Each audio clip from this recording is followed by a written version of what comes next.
Hello guys, তোমরা সবাই কেমন আছো? আশা করি তোমরা সবাই ভালো আছো, আমিও ভালো আছি। আর হ্যাঁ, আমার ভিডিওতে একটা করে লাইক তো আমি একটু আশা করতেই পারি, তাই না? চলো তাহলে দেখো, আমাদের মধ্যবিত্ত ঘরে কোনো কিছুই ফেলা যায় না, এটা তার প্রমাণ আজকে আমি নিজেই দিলাম। দুপুরবেলা একটু আলু মাখা দিয়ে ভাত খাওয়া বলে আলু মাখা মেখেছিলাম। তো দুপুরবেলা ভাত খাওয়ার পরে কিছুটা আলু মাখা বেঁচে গেছিলো, তো সেটা ফেলে দেবো? আর আলু মাখা গরম ভাত ছাড়া একদমই ভালো লাগে না ঠান্ডা ভাতে। তো সেই কারণে ওই আলু মাখাটাকেই আমি আলুর চপে পরিণত করব। সেটা কিভাবে করব এটাই তোমাদের সাথে শেয়ার করলাম। প্রথমে ওই আলু মাখাটাকে হাতের সাহায্যে একটু গোল গোল করে চ্যাপটা করে নিলাম। তারপরে বেসনটাকে গুলিয়ে নিলাম। বেসনের মধ্যে দিয়েছি পরিমাণ মতো বেসন, লবণ, হলুদ আর লঙ্কার গুঁড়ো। তো তারপরে সেই বেসনটাকে ভালো করে জল দিয়ে ফাটিয়েছি। বেসনে জলের পরিমাণ কিন্তু আমরা বেশি দেবো না, সামান্য দেবো, কারণ ওই বেসনটা আমাদের গাঢ় করে মাখতে হবে। একদম পাতলা হয়ে গেলে ওটা আলু মাখার সাথে লাগবে না। সেই ফাঁকে আমরা গ্যাসে কড়াইটা বসিয়ে কড়াইটা ভালো মতো গরম হলে সেটার মধ্যে তেল দিয়ে তেলটাকেও ভালো মতো গরম করব।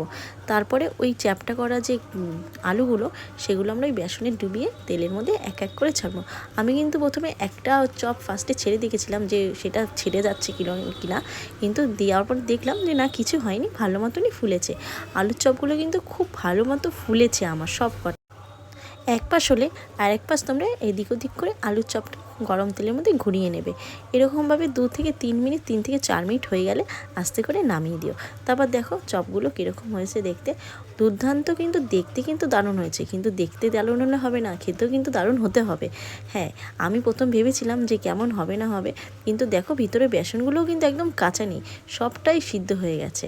আর তারপরে আমি প্রথম বাইটি মুখে দিয়ে ভেবেছিলাম তোমাদের সাথে কথা বলবো, কিন্তু সেইটার সুযোগটাও হয়নি। আমার কিন্তু দুর্দান্ত লেগেছে খেতে। আর হ্যাঁ, আমার বাবাকেও আমি খাইয়ে জানিয়েছি যে কীরকম হয়েছে। চলো শুনে নাও তোমাদের। ভালো হয়েছে তো? ঠিক আছে।